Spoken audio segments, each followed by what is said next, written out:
You, John Fitzgerald Kennedy, do solemnly swear I, John Fitzgerald Kennedy, do solemnly swear that you will faithfully execute the office of President of the United States that I will faithfully execute the office of President of the United States and will, to the best of your ability, and will, to the best of my ability, preserve, protect, and defend the Constitution of the United States. preserve, protect, and defend the Constitution of the United States. So help you God.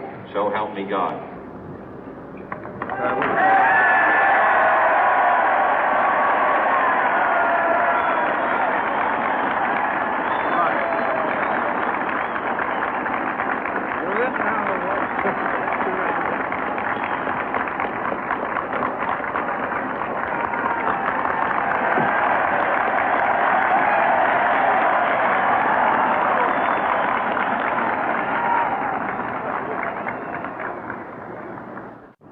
Vice President Johnson, Mr. Speaker, Mr. Chief Justice, President Eisenhower, Vice President Nixon, President Truman, Reverend clergy, fellow citizens. We observe today not a victory of party, but a celebration of freedom, symbolizing an end as well as a beginning, signifying renewal as well as change. For I have sworn before you and Almighty God the same solemn oath our forebears prescribed nearly a century and 3/4 ago. The world is very different now, for man holds in his mortal hands the power to abolish all forms of human poverty and all forms of human life. And yet the same revolutionary beliefs for which our forebears fought are still at issue around the globe. The belief that the rights of man come not from the generosity of the state, but from the hand of God. We dare not forget today that we are the heirs of that first revolution. Let the word go forth from this time and place to friend and foe alike that the torch has been passed to a new generation of Americans born in this century, tempered by war, disciplined by a hard and bitter peace, proud of our ancient heritage, and unwilling to witness or permit the slow undoing of those human rights to which this nation has always been committed and to which we are committed today at home and around the world.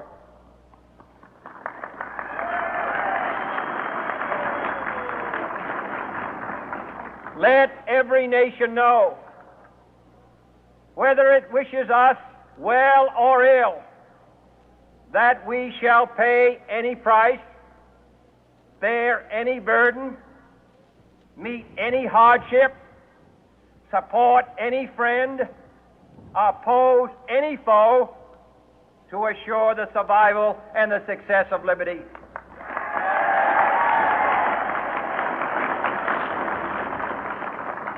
This much we pledge and more. To those old allies whose cultural and spiritual origins we share, we pledge the loyalty of faithful friends. United, there is little we cannot do in a host of cooperative ventures. Divided, there is little we can do, for we dare not meet a powerful challenge at odds and split asunder.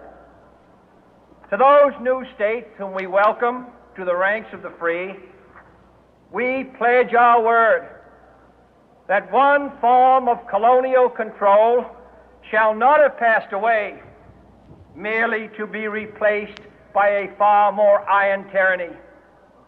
We shall not always expect to find them supporting our view, but we shall always hope to find them strongly supporting their own freedom, and to remember that in the past, those who foolishly sought power by riding the back of the tiger ended up inside.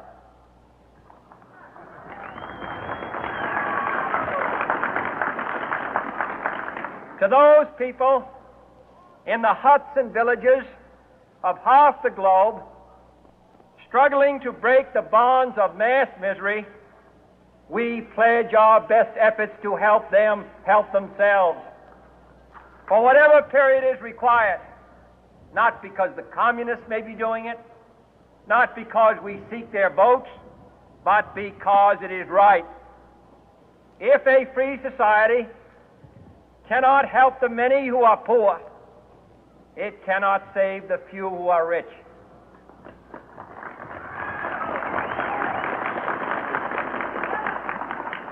To our sister republics south of our border, we offer a special pledge to convert our good words into good deeds, in a new alliance for progress, to assist free men and free governments in casting off the chains of poverty. But this peaceful revolution of hope cannot become the prey of hostile powers. Let all our neighbors know that we shall join with them to oppose aggression or subversion anywhere in the Americas. And let every other power know that this hemisphere intends to remain the master of its own house.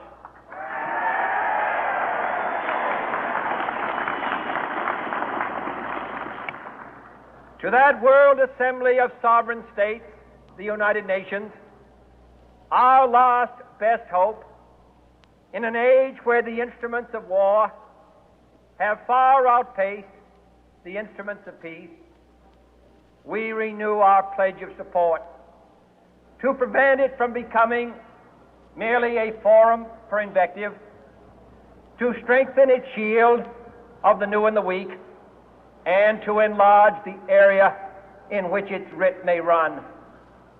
Finally, to those nations who would make themselves our adversary, we offer not a pledge, but a request that both sides begin anew the quest for peace. Before the dark powers of destruction, unleashed by science, engulf all humanity in planned or accidental self-destruction, we dare not tempt them with weakness, for only when our arms are sufficient beyond doubt can we be certain beyond doubt that they will never be employed. But neither can two great and powerful groups of nations take comfort from our present course, both sides overburdened by the cost of modern weapons, both rightly alarmed by the steady spread of the deadly atom, yet both racing to alter that uncertain balance of terror that stays the hand of mankind's final war. So let us begin anew, remembering on both sides that civility is not a sign of weakness, and sincerity is always subject to proof. Let us never negotiate out of fear, but let us never fear to negotiate.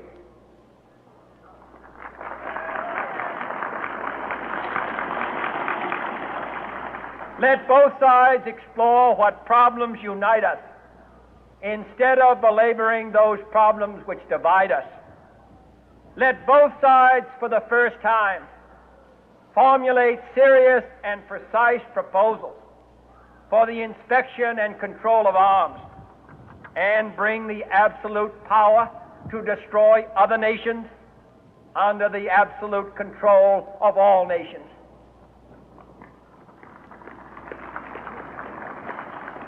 Let both sides seek to invoke the wonders of science instead of its terrors. Together, let us explore the stars, conquer the deserts, eradicate disease, tap the ocean depths, and encourage the arts and commerce. Let both sides unite to heed in all corners of the earth the command of Isaiah to undo the heavy burden and let the oppressed go free.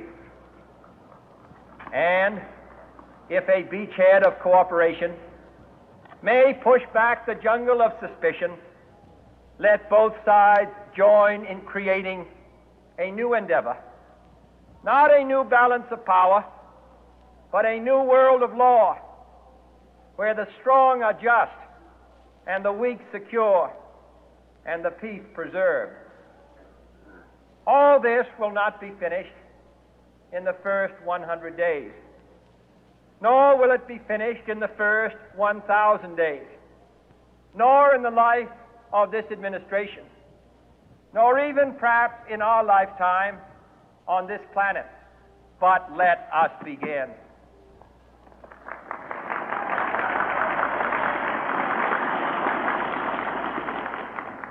In your hands, my fellow citizens, more than mine, will rest the final success or failure of our course. Since this country was founded, each generation of Americans has been summoned to give testimony to its national loyalty. The graves of young Americans who answered the call to service surround the globe. Now the trumpet summons us again, not as a call to bear arms, though arms we need, not as a call to battle, though in battle we are, but a call to bear the burden of a long twilight struggle, year in and year out, rejoicing in hope, patient in tribulation, a struggle against the common enemies of man, tyranny, poverty, disease, and war itself. Can we forge against these enemies a grand and global alliance, north and south, east and west, that can assure a more fruitful life for all mankind? Will you join in that historic effort?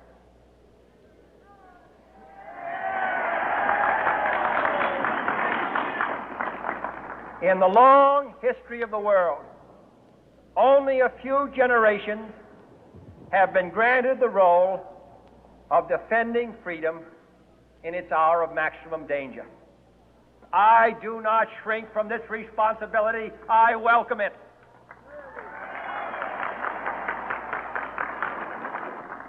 I do not believe that any of us would exchange places with any other people or any other generation.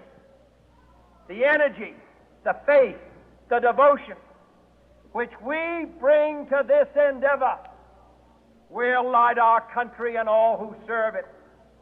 And the glow from that fire can truly light the world. And so, my fellow Americans, ask not what your country can do for you, ask what you can do for your country.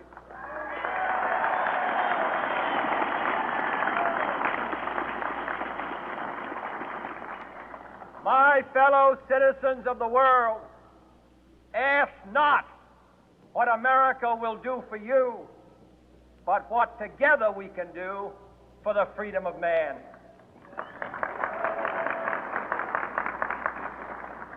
Finally, whether you are citizens of America or citizens of the world, ask of us here the same high standards of strength and sacrifice which we ask of you. With a good conscience, our only sure reward, with history the final judge of our deeds, let us go forth to lead the land we love, asking His blessing and His help, but knowing